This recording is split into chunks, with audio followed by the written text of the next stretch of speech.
ఇక రాజు గారు చెప్పండి, ఏమిటి మీ ఎంపీ గారితో, అనకాపల్లి ఎంపీ గారితో రాష్ట్రం అంతా ఈ పరిస్థితి ఉంది సార్ అని చెప్పిస్తే బాగుండేదేమో.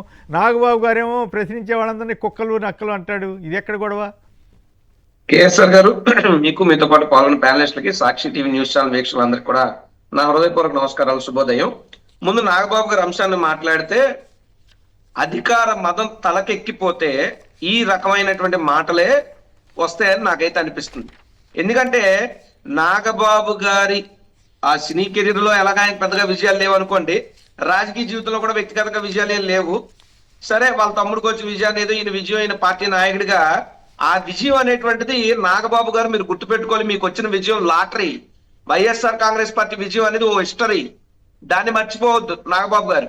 ఎందుకంటే మీరు కుక్కలతో పోలుస్తున్నారు అని అంటే రెండు రకాలుగా నేను దాన్ని అభివర్ణిస్తాను. ఒకటి, ప్రజల మంచి కోసం, ప్రజల అభివృద్ధి కోసం, ప్రజలకు మీరు చేస్తారన్నటువంటి హామీలు నెరవేర్చండి అని మిమ్మల్ని నిలదీస్తుంటే మమ్మల్ని మీరు కుక్కలతో పోలుస్తున్నారే. ఎస్, మేము కుక్కలం అయి ఉండొచ్చు గాక, కానీ ప్రజలకి రక్షణ కల్పించే కుక్కలమే మేము. ప్రజల సొమ్ముని దోచుకునే దొంగలు మీరైతే మిమ్మల్ని తరిమి తరిమి కొట్టే కుక్కలమే మేము. We are watch dog for the state. మీరు మాటలు చాలా జాగ్రత్తగా మాట్లాడాలి నాగబాబు గారు. మంత్రి పదవి ఏదో ఆలస్యం అవుతున్నట్టుంది. ఆ ఆలస్యానికి మీ కడుపులోంచి మంట మా మీద పెట్టకుండా, మీకు చేతనైతే మీ తమ్ముడినో లేదా చంద్రబాబు మీద మీ యొక్క పదజాల ప్రయోగాన్ని చేస్తే మంచిది తప్పితే ప్రజాస్వామ్యానికి ఇది మంచి పద్ధతి అయినటువంటి మాట కాదు. ఒకవేళ మీరు మా వైపు చూపిస్తే మిగతా 4,000 మీ వైపు చూపిస్తే అంటారు.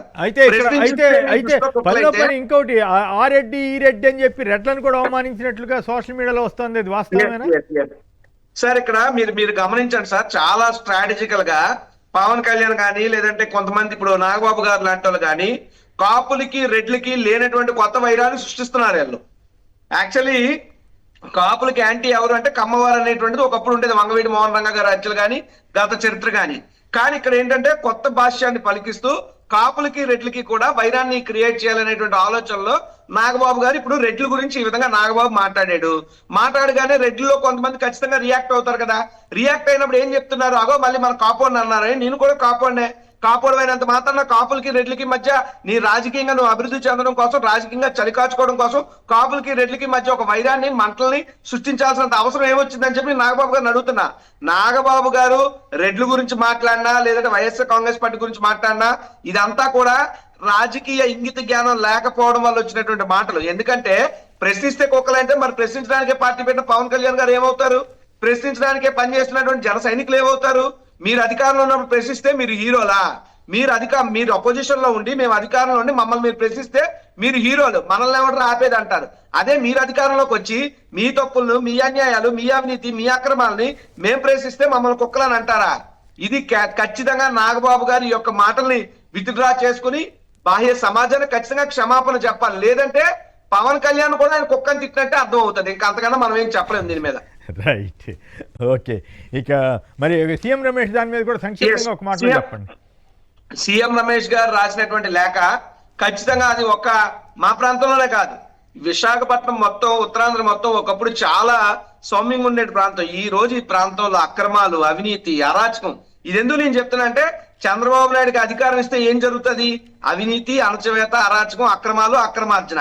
అదే జగన్మోహన్ రెడ్డి గారికి అధికారం ఇస్తే అభివృద్ధి, ఆదుకోవడం, అండగా నిలబడడం, ఆలింగనం చేసుకోవడం, ఆశీర్వదించడం, ఇది జగన్మోహన్ రెడ్డి గారు. కానీ ఈ రోజు ఏదైతే సీఎం రమేష్ గారు రాసినటువంటి లేఖ ఉందో, ఆ లేఖ మా ప్రాంతాలకే కాదు, యావత్ ఆంధ్ర రాష్ట్రం మొత్తానికి కూడా అర్థం పడుతుంది. ఇక్కడ ఇంకో విషయాన్ని మీరు గమనించండి సార్. స్టీల్ ప్లాంట్ కి సంబంధించిన అంశం తేకూడదు కానీ తేవాల్సినటువంటి సందర్భం వచ్చేసింది. ఎందుకంటే సుమారు నిన్న ఎంతమంది సార్? 1,600 మంది స్టీల్ ప్లాంట్ ఎంప్లాయీస్ బీఆర్ఎస్ కి అప్లై చేశారు సార్. 1,600 మంది. అందులో 660 ఎగ్జిక్యూటివ్, 940 నాన్ ఎగ్జిక్యూటివ్. అంటే ఒక్కొక్కటిగా మా ప్రాంతాలంతా కూడా కిల్ చేసుకొస్తున్నారు చంద్రబాబు నాయుడు. ఉత్తరాంధ్రకు సంబంధించి పోలవరం, మిగతా అంశాల మీద నా తర్వాత మీరు అవకాశం కల్పిస్తే దాని మీద పూర్తిగా వివరాలు